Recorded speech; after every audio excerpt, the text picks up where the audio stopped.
to tell this story about my week, since we haven't asked me how my week was yet. How's your week, Tim? I'm sorry. It was actually really good, except for Saturday.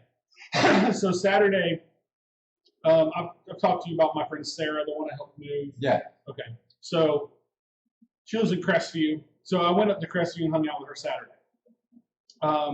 We just kind of went like to the thrift stores and, got dinner and all that kind of crap. She had a friend of hers who was giving away some furniture. She was giving away a bed, like a mattress set, and some like end tables and stuff like that. Yeah. Well, I was like, all right, well, since I'm up here, and I have a truck, we'll go get it. So we did. And we go get it, and we go, so I have this bag in the back of my truck that's been there for, probably 2 months, right? From the last house that I painted. Yeah. Okay? And it had, an empty bucket, an empty 5-gallon paint bucket in the bag. Empty, I say, it had, this much paint in the bottom. Right. But it's been raining in that time that it's been in the back of my truck, so it had filled up with water. So the bucket not have a lid on it? No, it's just and it had filled up with water. Well, about a week or so ago, well, it's been longer than that now because this happened a week ago, but anyway, some time ago, I tried to take the bag out of the truck to put it by the road to have it picked up, but I couldn't pick it up because the bucket was full of water, right? So it was heavy.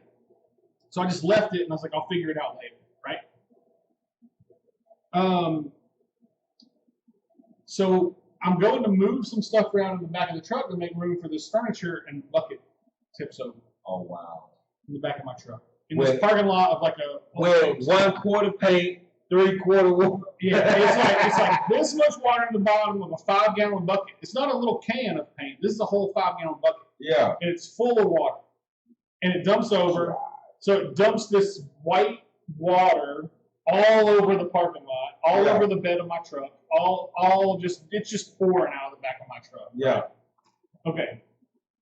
So thankfully it's about to rain. The parking lot, the way I'm parked is I'm parked on the down slope of the parking lot, so it's draining into the trench and then into the drain, right? Which is technically an EPA violation, but we're not going to talk about that right now. Why you say that loud? Why you talking about it on the TV, man? Criminal. So I go to there's a water hose at the dumpster area, right? So I go over there and I grab the water hose and I pull it as close as I can to my truck, and I'm trying to spray it.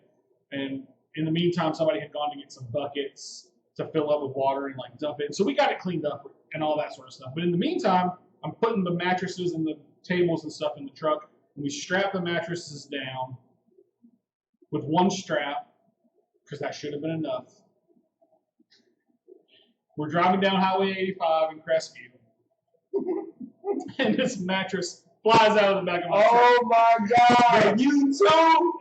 Bro, flies out of the back of my truck. Oh my God! Somebody hits it, obviously, but it was a truck behind me, so they hit it and kept going. It slides off the road a little bit. People swerving out of the way to miss it. Yeah. I pull into the next parking lot. He's one of those people. So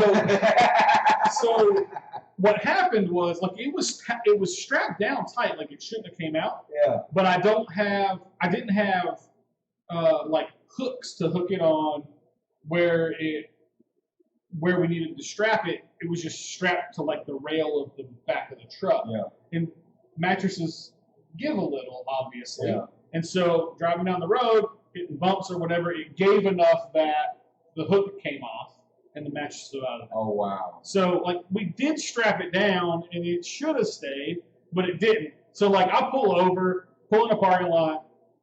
I'm walking towards where the mattress is because I don't run. In the meantime, somebody had pulled over and, moved it out of the road. And they were getting back in their truck to leave as I pulled up. Not their truck, they're Suburban or whatever, right? Yeah. So anyway, I pick it up, and so now I'm walking down the side of the road back to my truck with a mattress, right? Wow. And then I got it on top of my head. It's bouncing, and so I'm walking through this parking lot of a car sale, a car place, and there's people in there in the parking lot looking at cars, trying to buy a car, and I'm walking through the parking lot with a mattress on my head, and the guy's like, man, my mattress is all kind of worn out and stuff from all the times that it's flown out of the back of the truck. And I'm like, first of all, like this is the first time this has ever happened to me that I've had a mattress fly out of my truck. But this guy's insinuating that it happens to him like every time he moves. Yeah. You know what I mean? Like, why do you move that much? First of all, and second of all, have you not learned yet to like strap this mattress down a little bit? So I put 2 straps on it. You know, we made it home safe, but yeah. So that was my day on Saturday. Nobody was injured. Nobody died with these flying mattresses. Yeah, but I did dump a bunch of paint in the parking lot and have a mattress in the middle of a 4-lane highway. So you know, that's scary. It was quite a Saturday. Yeah. Yeah, it was pretty ridiculous.